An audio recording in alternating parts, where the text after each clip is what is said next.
You got to talk about that earlier today with the National Science Foundation today, and tonight you're going to join us for talking about your child's brain and AI. So we'll give people, some time to join. While we're waiting for people to join, just wanted to point out that this talk is organized and sponsored by the PTA Council. Um, People probably don't know what that is. The PTA Council, every school has a PTA, which hopefully your PTA organizes all sorts of fantastic events at the school. Each PTA sends someone to the PTA Council so that we can coordinate things more at a district level. And so the PTA Council invites speakers to come and join us. And so tonight we're being joined by Dr. Melina Uncapher. And this talk and everything done by the PTA is just a shout out to School Force and to all of you parents who donate to School Force. You make these wonderful things possible. So, okay, it is 6:31. Let's give it one more minute before we jump into the talk, just to make sure that everybody has a chance to join. I know this is a very busy time of night. Sorry, it's 6:30. I know we're eating dinner, we're picking up kids, all of that kind of stuff. So thank you all for making the time and coming to the talk. So we are now, it's 26 participants. I think that's pretty good. So I'm just going to very briefly introduce Dr. Unkefer because she can also introduce herself. Melina Uncapher has a PhD in neurobiology from UC Irvine. And then she did her postdoctoral fellowship at Stanford and then was a professor at UCSF. More recently, she's kind of shifted her focus to educational neuroscience and kind of trying to bring together neuroscience and technology and education and bring all of that together as one. So she is here tonight to talk about AI and the brain and how it can relate to education and how what parents can do, parents and educators can do to help our kids navigate this very, very new field. So I will hand it over to Melina. Thank you so much, Adar. It's so wonderful to be reconnected with you, and it's wonderful to be connected to this incredible PTA. I've heard wonderful things about what y'all are up to, and I'm very, very excited to be able to chat with you all about all of the kind of perils and promise of AI. There's a lot of stuff that we're all hearing about the the things that AI can do for us and the things that we might want to be worried about for AI. And so I wanted to just think with you all and have a conversation with you all about kind of cutting through the noise and thinking about some principles that we can use to kind of take a deep breath and relax a little bit and be intentional and responsible about how we're thinking about AI in our classrooms, in our homes, and in our lives. So, Jerome, if you wouldn't mind clicking to the next, thank you. So, you all have probably been experiencing the same whiplash that I have been experiencing about the promise and peril of AI.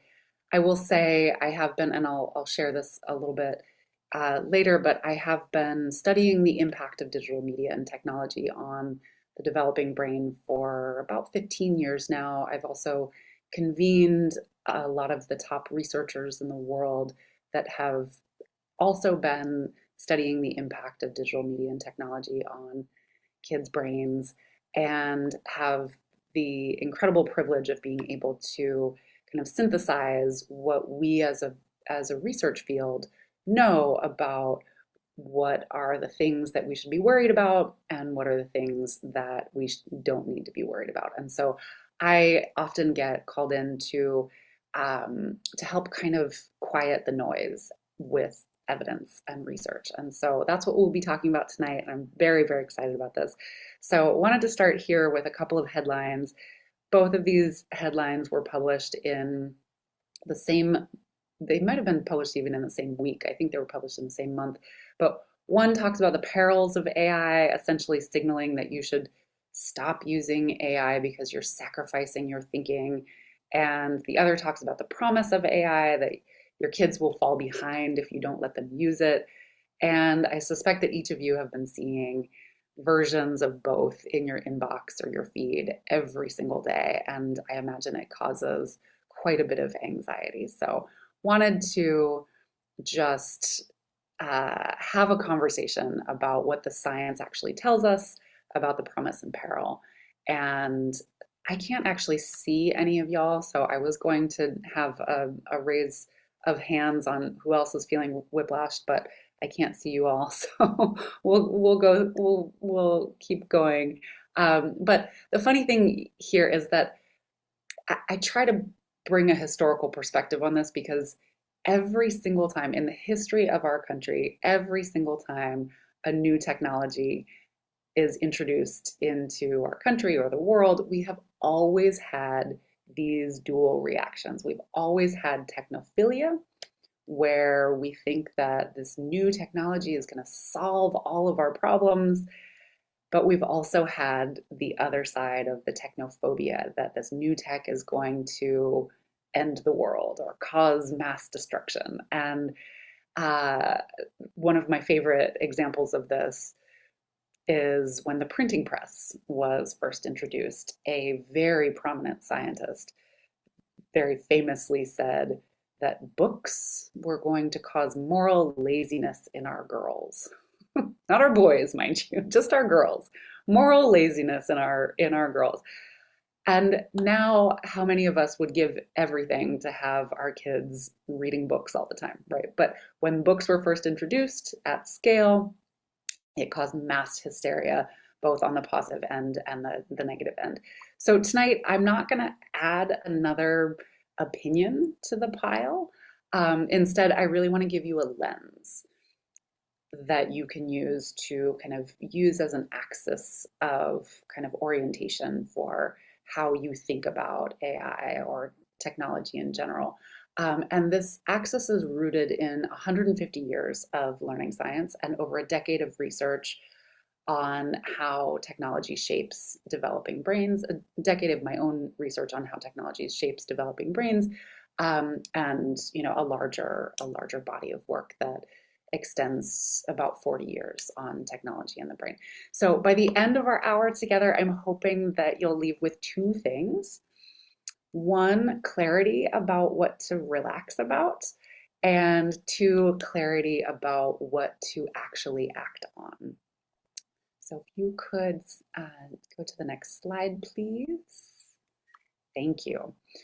So before we dig in tonight around AI, I do want to center us on a ground truth. So I've spent my career studying brains. It's been about 25 years that I've been staring at the living human brain, tens of thousands of living human brains. I've actually watched the living human brain transform at the very precise moment of learning to see what makes something stick when a kid is doing fractions or wrestling with a sentence or trying to remember a word. It's absolutely amazing. It's the thing that has kind of inspired wonder and awe in me for my whole career, to watch the exact moments a wobbly idea stabilizes in the brain, and the moment that an experience turns into learning. And there's actually a really cool phrase that I love from educational psychologist Dan Willingham that I always come back to, which is here on the screen, that learning is the residue of experience. So what that means in practice is two things that I'd love for you to hold on to tonight and as we go forward. And the first thing is that every brain is brilliant. I have looked at tens of thousands of brains, and every single one of them is absolutely brilliant. I've never met a brain that was not brilliant and not unique in its own way. Brains are like fingerprints. They have their own uniqueness, their own brilliance. And the other thing that I know from I always joke that if I ever get interviewed by Oprah, it's never going to happen, but she has this famous fun line of like, what is the one thing that you know for sure to be true? And these are the things that I know for sure to be true. First, every brain is brilliant. And second, every brain is learning every second of every day. You have structures in the center of your brain that are constantly recording your experience, constantly paying attention to what you're thinking, what you're feeling, what you're doing, and recording that into your experience. And then when you go to sleep at night, then these structures replay back what you've experienced during the day and figure out which of those experiences should be transferred into long-term memory and become kind of a part of your larger memory space. So there's no off switch, which is amazing. And what that means is that the only question that we actually, as the adults in the system, need to grapple with is what the brain is learning. So we get to architect the environments that our kids are in so that that brain that's constantly learning every second of every day is learning what we hope will make our students, our kids, into the beautiful adults that we hope them to become. And so that's what raises the stakes for us tonight, right? Because if every brain is always learning, our job as the adults in the system, as the parents in the room, the teachers in the room, the people building the tools that your kids are using, our job is to architect what those brains are experiencing so that what they are learning makes them successful in their lives, makes them good citizens of a global democracy, makes them into the humans that we hope they um, become. If you could go to the next slide, please, Jerome. Thank you. So I did want to ground us quickly in some principles of learning before we dig into the tools that are becoming so pervasive in our lives. And so it's helpful to know that learning in the brain happens in three stages. So there's the encoding stage, the storage stage, and the retrieval stage. And the encoding stage is really about getting the information into the brain. How the experience that you are having right now, listening to the sound of my voice, processing what I'm saying, connecting that to your life, how this experience that you're having right now transforms into a lasting memory. And there are a few things that help us uh, really encode the experience in a much richer and deeper way. So, attention, paying attention to your experience, and especially paying deep attention to your experience, is one of those things.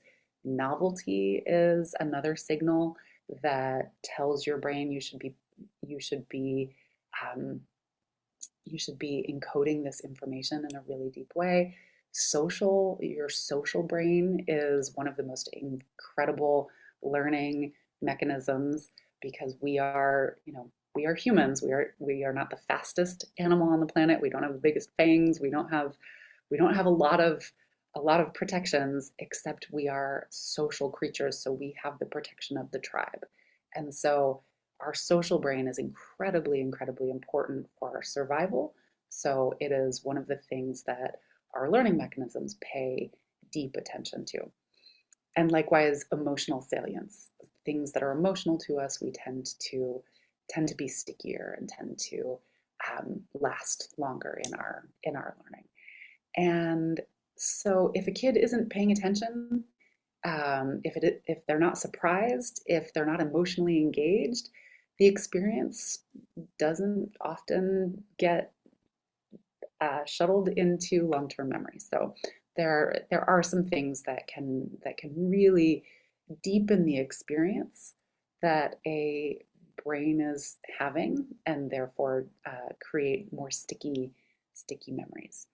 The second stage of learning is really storage, and this is where we make it stick, right? And there are a couple of things here at this stage that really make things more long lasting or more sticky. Sleep is one of the best things.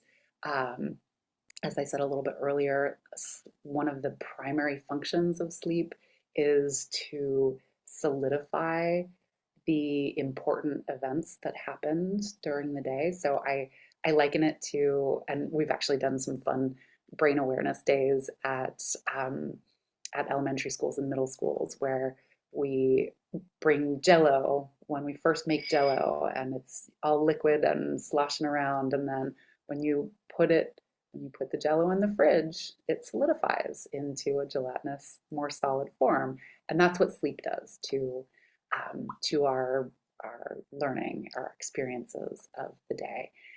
There are other things like retrieval practice and spacing, which we can talk about, that also consolidate, solidify those memories from short-term experiences into long-term memory. And so the the gist of this is that a little practice often beats a little practice, spaced over time often beats a lot of practice con condensed into a little bit of time. And sleep does its quiet, miraculous work overnight. Again, it's like putting Jello in a fridge to solidify.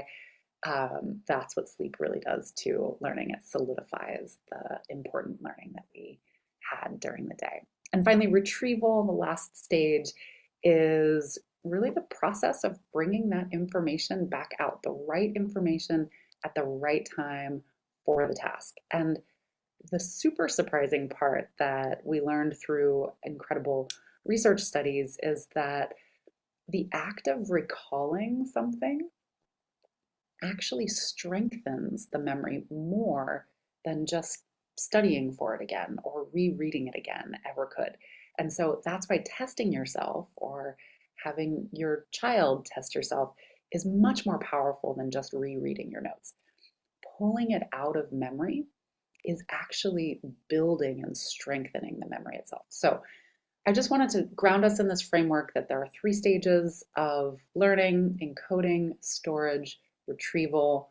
Hold these. They're axes of innovation that um, we work with teachers. I've worked with about 100,000 teachers all over the globe to think about how to use this framework and bring this into teaching and learning practices, and thinking about what are the practices at each of these stages of learning that can really, really deepen the experience, deepen the learning, make it more sticky and incredible. So we'll come back to this when we apply this lens to AI. So if you could go to the next slide, please. Thank you. So what we'll talk about tonight is three things. First, I really want to share with you a lens that you can use tonight, tomorrow, anytime, rather than a lecture. This is not intended to be me talking at you. I'll share a few thoughts and a lens of how you can think about this work. I'm not here to tell you what to do. I'm here to really give you a way to see the question so that you can answer it for your family and your context. Because every family, every context is different. If you have principles that you can use to bring into your family and your context and personalize for your specific context, that is so much more powerful than listing off some, a bunch of facts and things that don't actually relate to you. So that's the first thing we'll talk about, a lens. And second, we'll talk about what the research tells us we can actually relax about. Some of the loudest fears in the news right now really don't survive contact with the data, right? They're really not. There's a lot of sensationalism that's happening right now with AI and media and technology. I will share with you what, also a nice North Star that you can use to kind of help cut through that noise. And the last thing that we'll talk about is some things where the science tells us where we can actually act on. So some of these things absolutely warrant your attention, um, and are things that you can do today, tomorrow, next week. And they're often not the things that are in the headlines. So just wanted to make sure that we plant some great seeds for you to be able to be an educated consumer of some of this highly sensationalized um, headlines. And so I'm going to close on something at the end of the talk that I'll plant right now and then come back to. And that is that we have 150 years of learning science research. We have spent trillions of dollars of taxpayer money to understand how the human brain learns and how we remember that learning, how we put it into practice. But we haven't actually put it into our teaching and learning practices in a way that is deeply meaningful and at scale. And I actually think that I actually contend that the promise of AI is not so much about how our students are using it. I think it actually might be much more important to consider how the adults are using it to finally implement all of these learning science principles that we've known for 150 years and actually finally put those into practice. So hold on to that. We'll come back to that in a bit. So if you could go to the next slide, please. Thank you. So wanted to chat very quickly, not just about the three stages of learning: encoding, storage, and retrieval. I also wanted to zoom out because within those three stages, there are five core principles. There's more than five, but these are probably the most easy to kind of understand and implement in our lives. So these five principles I often talk through as I have folks hold through this as kind of a working lens. And so these top three you already met inside the three stages. So attention is the gate that lets learning in. That's one of the ways that I think about it. Spacing. So when you space out your learning, so the same amount of learning so let's say you are teaching something for 1 hour. If you break that 1 hour up over 20 minutes now and then 20 minutes tomorrow and then 20 minutes the next day, that actually is critical for consolidating or solidifying what you paid attention to. And again, a little often beats a lot all at once, right? That's one of the things that we don't, that's not very intuitive, particularly not for our kids, but is one of the kind of deep principles of how we learn. And then, as we remember, retrieval as the third stage, that's really the strengthener. So pulling information out of memory is actually critical for solidifying and really building that memory. And then these last two, productive struggle and executive function, are really crucial. And so I want to name them clearly because they are relevant to this conversation. So productive struggle is probably a term you may have heard, um, and it's really about the fact that the hard part is the learning part, right? We constantly, as the adults in our kids' lives, we're constantly trying to make learning easier for our students. But struggle, effort, more brain activity actually gives your hippocampus and medial temporal lobe more more information to encode into memory. So the hard part is the learning part. If something is too easy, you you're running the risk of taking the learning out of that process. And this is actually the principle that a lot of parents and teachers underrate, and it's actually one of the principles that AI most threatens, right? So when the brain is working hard, there's more brain activity to encode into memory. So it becomes a much richer learning experience. And that's such an important thing for your kids to get, that effort or struggle, productive struggle, is actually the learning. So we want to kind of find that Goldilocks zone where it's not too easy, that the brain is not really learning anything, it's not too hard that they bail out, but it's just effortful enough to where the brain is actually really encoding incredible things for our kids.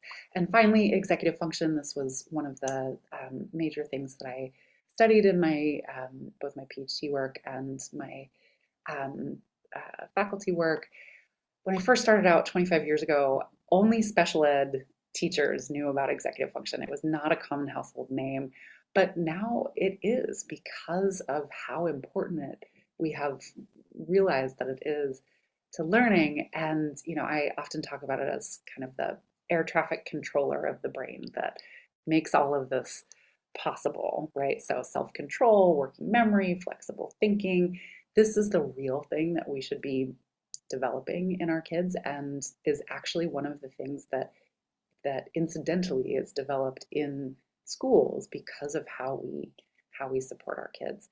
And just as an aside, I've just sunset a $50 million program that I founded and ran to build a whole bunch of, we built 11 different tools to develop executive function skills in students. And we can talk about that later, but it's an incredible time that we're in right now where executive function is recognized as kind of the core of learning. And so these are some of the five principles of learning: attention, spacing, retrieval, productive struggle, and executive function. So this is the spine of how learning actually works. And so if we go to the next slide, we can talk a little bit about some of the research.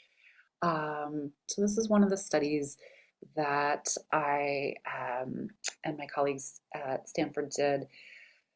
Oh goodness, that's a decade ago now. um, so this was a specific study, series of studies that we were looking at on attention and technology use, and specifically media multitasking. So when we're paying attention, when we're consuming media in one domain and maybe also listening to music while we're doing homework or watching TV while we're reading.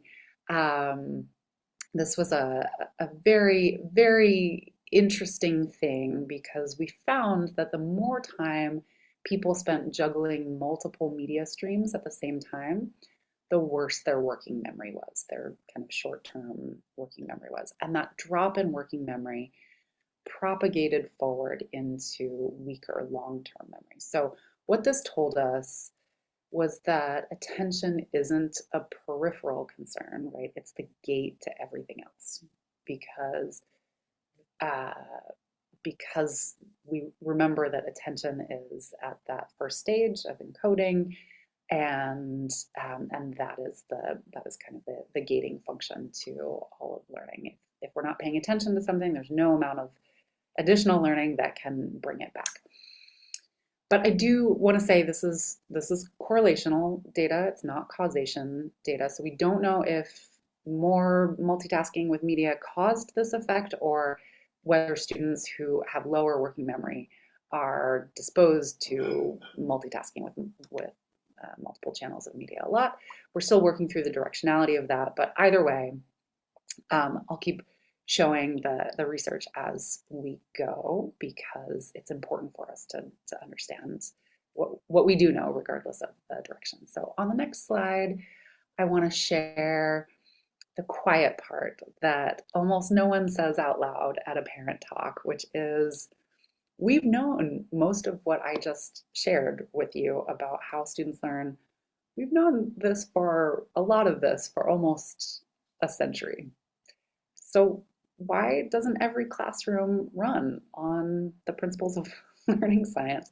Why is so much homework still drill and kill? Why does so much of school still feel like it did when we were in school 100 million years ago? So here's the last mile problem the way that I think about it. The science is robust. We absolutely know how students learn, but translating that science into 30, 25, 20 real kids in a real classroom with one teacher and a finite day, that part we have yet to solve at scale. So that last mile from the lab to the classroom is the hardest mile. So please hold on to this idea because I actually think it's the most interesting way that we might be able to use AI to actually amplify learning instead of circumvent it. So if we go to the next slide, again, I cannot see you, so I'm not going to do a raise of hands, but I'm wondering if anyone here has an older kid and remembers about a decade ago being terrified about screens. I know that a lot of us are still terrified about screens, but about a decade ago, there was this big media hype around the impact of screen time. And those headlines were intense, right? They sensationalized smartphones, were destroying a generation and that iPads were rewiring our brains. But here's the thing. I was one of the neuroscientists studying this. My lab spent years asking, is this real? Is this hype? Are screens actually doing what the headlines are saying? If we go to the next slide, I can share the top level summary of about a decade of research. Jerome, if you wouldn't mind going to the next slide. Thank you. So here's a top level summary of a decade of research, 300 researchers, including some of my own. I will say I co-chaired a National Academies of Science working group on media and the developing brains. So I got to convene actually at Adar and my alma mater at UC Irvine, got to convene a incredible group to figure out and summarize this kind of decade of work and hundreds of studies on the impact of digital media and technology on the developing brain.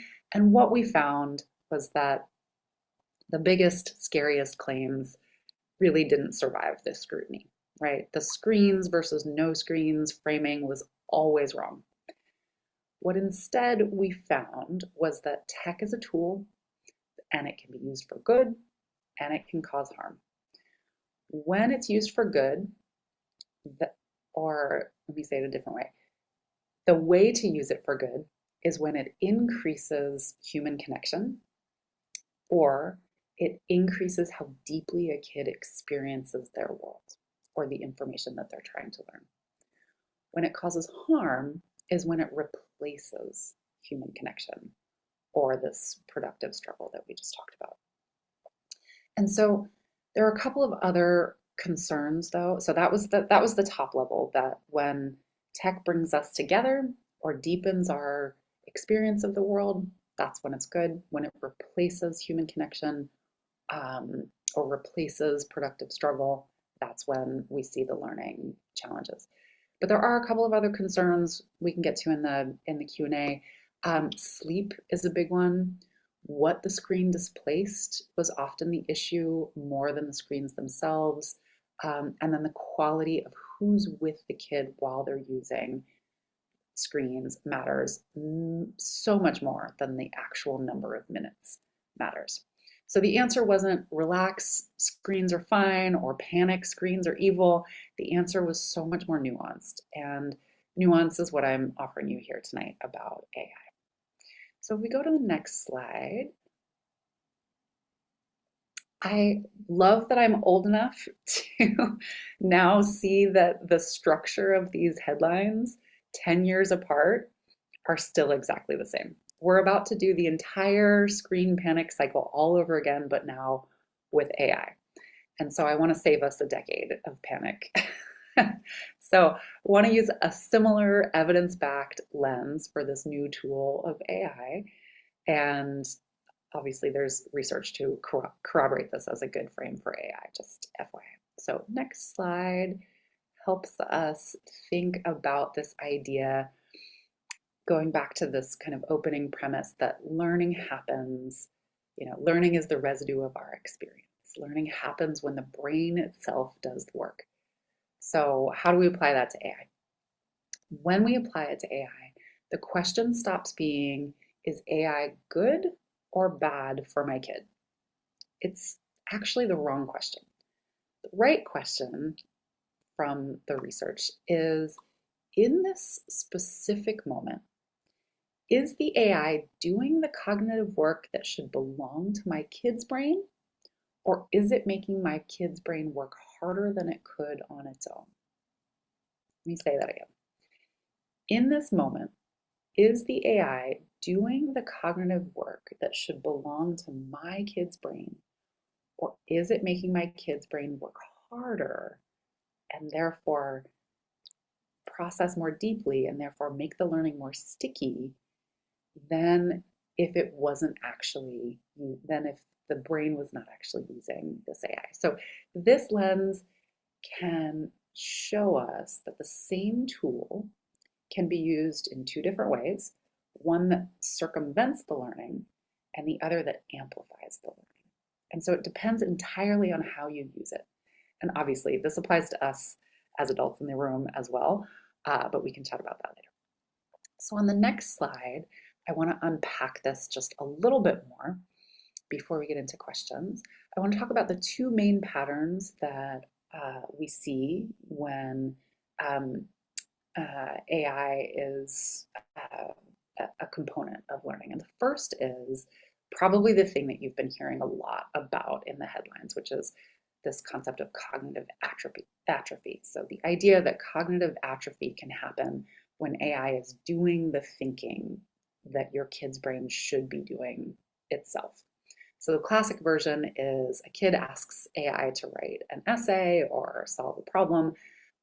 Their brain did not grapple with the ideas. It didn't build the argument, didn't, and therefore didn't build the neural pathways, um, and therefore those pathways didn't get stronger, right? And the second opposite pattern is cognitive amplification.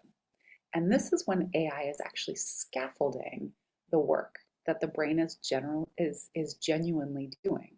And so the same kid could instead ask the AI to challenge their thesis, poke holes in their argument, quiz them on what they don't know yet, all sorts of ways to have the AI actually deepen their experience, amplify their learning. So now the brain is working harder than it could on its own. And so now AI is actually generating productive struggle. And that's the thing that we are looking for. I do want to just say a small note here that the evidence for cognitive atrophy right now is a little stronger than the evidence for amplification, mainly because when we first start recognizing new technology, we often go to the negative and start studying, oh my gosh, so we want to make sure we're not causing harm, which is amazing. We have rigorous studies on the harm side right now, and the studies are really just starting to emerge on the upside, but the mechanism really is the same. And the mechanism, really is the lens that is helpful for us to think through. So again, we have the same tool. This is the lens. The same tool can produce two completely different outcomes depending on how it's used. So that means that the question for you as responsible parents to ask is not whether AI yes or no, it should instead be which mode is happening right now? How are we using this tool? Are we using it in a way that's promoting circumventing my kids using their brain or amplifying my kid using their brain? So if we go to the next slide, uh, we've covered this. So I'm going to be pretty pretty concise in this. So, but I do want to get us practical and discuss some concrete examples that your kid might be doing tonight, tomorrow. Let's say they're writing an essay. What would cause cognitive atrophy could be to ask the AI, write my essay on the French Revolution. But what could cause cognitive amplification would be to ask instead, challenge my thesis. Where am I weak? Right? And then on the math side, it could be a thing that could cause cognitive atrophy would be solve this problem for me. But what would stimulate cognitive amplification could be quiz me on what I'm getting wrong. And then on the reading side, atrophy could be summarize this book, but on the amplification side, it could be ask me questions that prove that I read the book, right? So we see that the same kid using the same tool for the same homework could cause very, very different outcomes.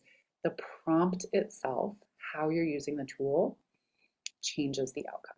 So that's the lens that I want you to carry forward in your work. So going on to the next slide, there are some real risks I do want to name. It's not just how you use it, but there are some real risks in how AI has been built that I do want to name. I'm not going to go into all of this, but I do want to say that these are some of the risks that are the loudest headlines, and so I want to just name them. Some of these are pretty well studied, some are emerging concerns, but all of them are worth watching. And so AI tools are really designed to be agreeable, right? Which is the opposite of what learning needs. Learning actually needs friction. It needs that productive struggle. And that's um, the sycophancy problem. That's a very silly word. Um, and then one defense that parents can use against it is teach your kid to ask the AI to challenge them. That is the way to move beyond this sycophantic relationship between us and our AI. So the same prompt design that makes AI amplify learning can also make it less of a yes machine, right? So AI also lets kids skip the struggle that is the learning. So privacy is genuinely worth your attention. Some kids are forming pro-social bonds with chatbots, as we've all been hearing about in the headlines or maybe seeing in our homes. And AI confidently states wrong things, right? But kids can't always catch it, especially if they're not an expert in that space, which we often are, and so we can catch it. So there's already rigorous studies on this. Wharton researchers gave 1,000 high schoolers AI tutoring access and unguarded, this was ChatGPT, unguarded ChatGPT use uh, created a 17% drop in exam performance after the access was removed, right? So a tutor mode with guardrails actually eliminated the harm. It was the same kids, the same content, but the design of the AI was variable. And so when there were guardrails and that promoted productive struggle, then we saw learning. But when it was unguarded, that's when we saw some of the challenges. So these are the risks that are worth your worry, not the headline ones so much, but these ones.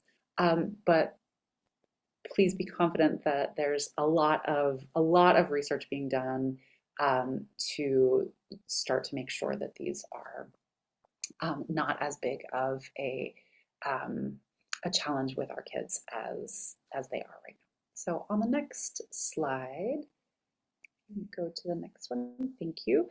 So now I want to talk to any teachers in the room, and parents. Please do listen in because this matters for you too. So please remember that, or maybe go back to this concept of the last mile problem that I shared in the beginning. So here's what gives me hope.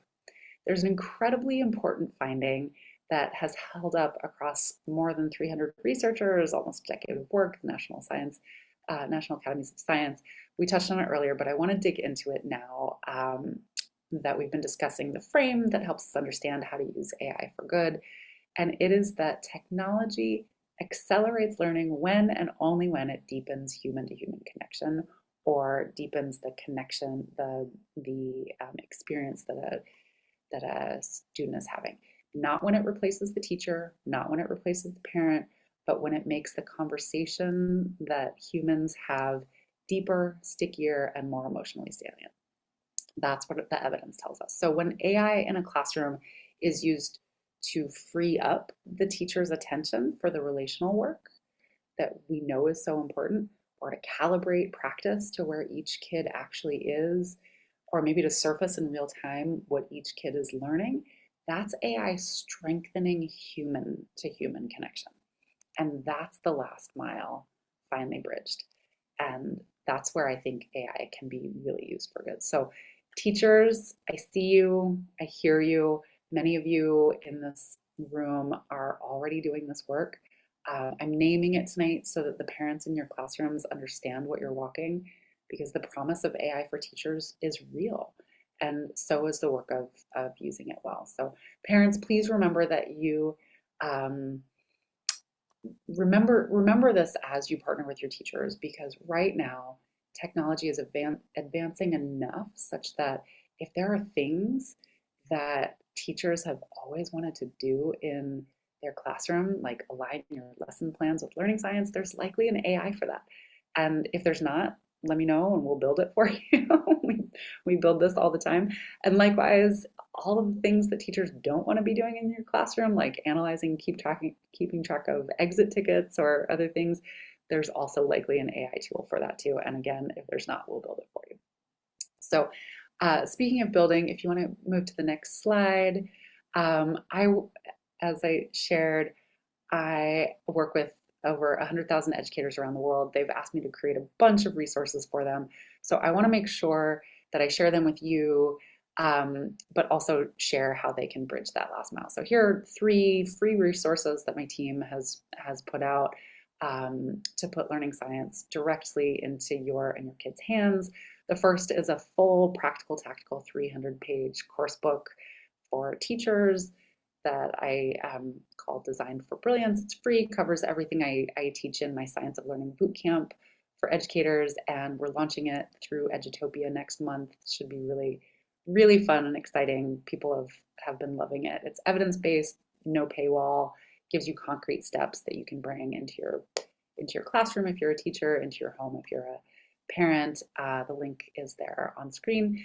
We then turned this course book into a free AI tool for teachers. Super lightweight tool. We'll make it better as you tell us what you need. It allows you to upload a lesson plan or other ideas and weaves in all of these principles of learning science like retrieval practice, spacing, and all of that. So every minute of your child's life can be designed for brilliance. And then I've also been starting to create some tools for students themselves. We have a Hack Your Brain workbook that's super popular with high schoolers and middle schoolers on how their own learning actually works, why effort and attention aren't bugs, they're features. It's not yet public, but happy to share a PDF. And so just let Adar know if you are interested and I can send it or come work with your students on it. So again, all free and open source. Please use them, share them, let me know what else you want that we can create. So if you go to the next slide,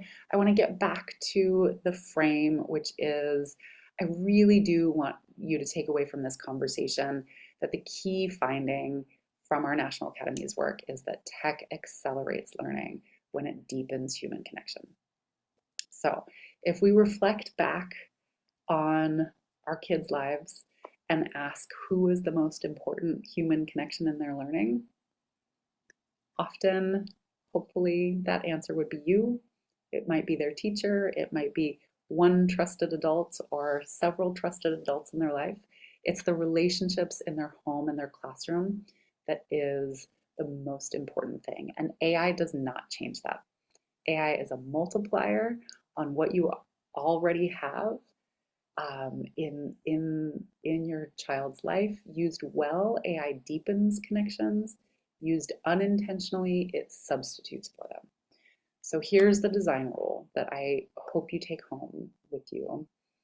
Anytime you're deciding whether or how your kid uses AI, please ask yourself this question. Is AI making the relationship in my child's life deeper, or is it replacing? If it's deepening, you're on safe ground. If it's replacing, you're betting against everything that we know about how kids actually learn. So when your kid's teacher uses AI well and you use AI well at home, your kid has 2 learning environments that mutually reinforce each other, which means that you as parents are the second half of that last mile, right? Your kid's teacher can't walk it alone. You are just as important. So I do also want to acknowledge one important thing before we wrap, which I will do in just a minute. Totally get the engagement bandwidth is uneven across families and districts. Not every parent can be in this conversation tonight and benefit from what we see to be true. So for the kids whose parents can't be here tonight, the schools really do have to be the equalizer, and that's a separate conversation we can talk about, but it's a real one, and so I wanted to name it so we can intentionally think about how to address it. So on the next slide, there's a question that I want you to take home tonight. This can shift everything and help you feel some agency over the craziness of what we hear every single day about the promise and peril of AI. So the question I want you to ask yourself is AI doing the thinking, or is my kid doing the thinking amplified by the AI? And that's it. I actually have this taped on our fridge so that we can engage in dialogue about this often. And you'll likely notice that this is the same design rule we just talked about, just applied at the cognitive level. So AI doing the work for your kid is replacing the relationship between their brain and the learning. Your kid doing work with AI is AI deepening that relationship. So I'd encourage you to ask this question whenever you walk past your kid using AI. I guarantee you it will give you the right answer every time. You will not need to know what the latest model is. You won't need to read another headline because you know how learning works. So, next slide. I believe this is the last one, maybe second to last. So, with that guideline, I do want to name a few things that I hope give you permission to relax a little and help your child enjoy learning. First, your kid using AI for homework does not automatically mean that they are cheating. It absolutely depends on which mode they're in, right? The cognitive amplification versus atrophy.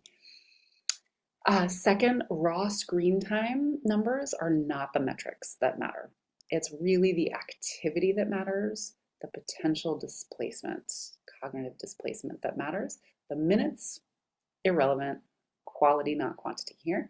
And third, you don't need to know more than your kid about AI, about this. You just need to know more than your kid about learning. And after tonight, I hope you do. So, one quick developmental note before I move on. I just want to acknowledge that how we engage with a kindergartner is different than an eighth grader about this topic. So we can chat about different developmental stages if that is helpful. So next slide, please, so that we can chat about a few practical, concrete things that you can act on this week. So first, I always recommend a Sunday night check-in. So once a week, ask your kid to show you one way that they used AI that week. Not a gotcha, just a normal weekend conversation. I also love to see parents and kids co-using tools during the weekend project time, not during homework time, but during weekend project time or off hour project time, because that's when the pressure is off and there's actually space to think out loud. So that way you can narrate your own thinking and say things like, I'm going to ask it to challenge me here, or I'm going to ask it to, pressure test this here.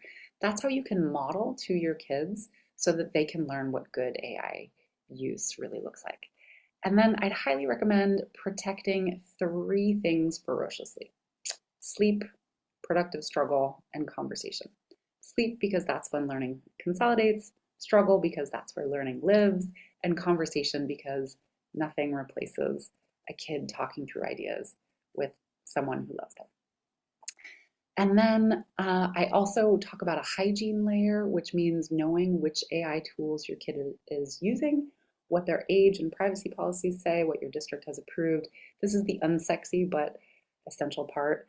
And then finally, as well as I do, it's critical to be in conversation with your kid's teacher. Ask out of curiosity rather than interrogation. There's a real difference, as you know, and they can feel it. We're all learning together on the fly, so share what's working at home with curiosity and trust their judgment about the classroom integration, because you're partners together walking that same last mile.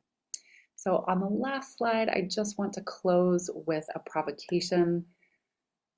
Please know that you don't need to predict the future. You don't need to know what's coming. You don't need to know what's around the bend. Instead, please rest in the knowledge that every brain in this room, whether it's yours, your teachers, your kids, is learning every second of every day. And our job as the adults is to architect what those brains are experiencing. So now, for the first time in 150 years, we have a real shot at meeting our kids where the science says they actually are. That's the promise. So let's hold ourselves to it. So thank you for caring about your children's brains as much as you do, and for your commitment to giving them the best life possible so they can show up in the world as beautifully as you do. So thank you so much. I believe we have time for questions. I was about to say we have about 5 minutes left, and Oh, so I good. see there are a couple of questions in the question and answer. So since we have a little bit of time, let's see if we can cover these. And if people have more questions, feel free to drop them in there, and hopefully we can get to them. But our first one is: Our kids love to listen to music while doing homework. Does this mean that they should just focus on one thing and not try to do both at the same time? So, Mm, what are your thoughts on that? such a great question, and I will give a very science answer of it depends. Um, a lot of the biggest thing to keep in mind is where there are um, cognitive bottlenecks. So how if we think about, we talk about multitasking and we say, we multitasking isn't a real thing, but there's something you can walk and chew gum. Most of us can walk and chew gum at the same time because we're not using the same machinery, right? Walking uses our legs, chewing gum uses our mouths. But in the brain, so we want to apply that to the brain. So if the music itself has words and they're trying to read words or think through things that have words in them, then our word processing centers are the bottleneck. And so that's where it causes interference. And we also know that when we are distracted in that way, or when we have a bottleneck in that way, we also have um, there's actually a different memory system that comes online, a much less flexible memory system, a much more kind of solidified memory system that means that even if we are bringing some of that information into our brain, it's not actually incorporating into our brain in as much of a deep way. So there's a lot we can go into on that, but I would encourage kids who say that they need music to pay attention to make sure that that music does not have words in it. They'll push back, but you can tell them that that's what the neuroscience tells you. Just blame it on the neuroscientists, but they said words processing can't do it at the same time. Exactly. Yes. Okay, so another one. So this one, hopefully, I don't know if you can answer this, but how much sleep do kids 13 to 17 need? Do you know Mm. how much sleep different kids? I know kids need a lot of sleep and that most do not get enough. Do you happen to know off the top of your head? We can probably. Yeah, it's a lot more than adults. It's at least it's often about ten hours, but also know that kids going to and through adolescence, through puberty, their circadian rhythms also shift such that they don't actually get sleepy until later in the evening. And that means they actually should be sleeping later in the morning. And so there's all sorts of studies on school start times that allow for students to not only get about 10 hours of sleep a night, but also to be synced to their circadian rhythms that allows for much better learning and much more available. Their brains are much more available to learn at about 9 or 10 in the morning, not at 7 or 8.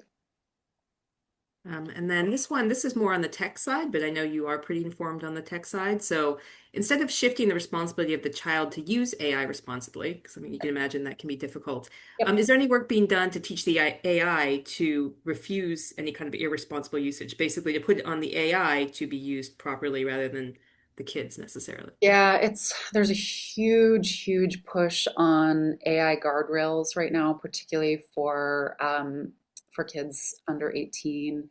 Um, it's not yet implemented, but there are a lot of state and federal regulations that are starting to mandate that, and so we're going to start to see a lot more. And there's a lot of federal regulations that have very protected types of information that. If a student, discloses anything sensitive like self-harm or, abuse at home, that there are now starting to be guardrails that are built in to flag that to a human for intervention and all of that. So there's a lot being done. It's not yet pervasive. So I totally agree that we still need to be the adults that are responsibly, looking at the guardrails.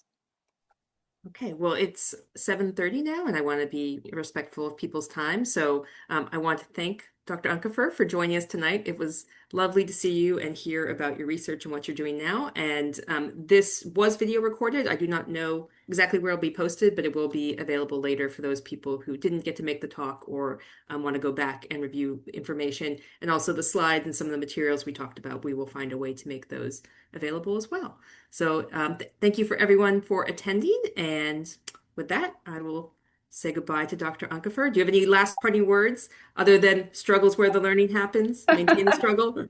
No, I appreciate that. I just an open offer to if there's anything that y'all need or have questions, please do feel free to reach out. I'll make a handout for you, or a takeaway that you can bring. But we also have tons of other resources. So please reach out.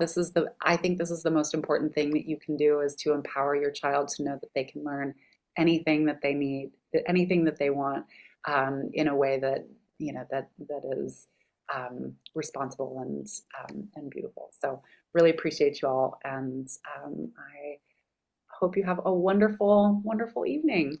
Okay. Good night. Good evening, everyone. Thanks for joining us. Thanks, everyone. Bye.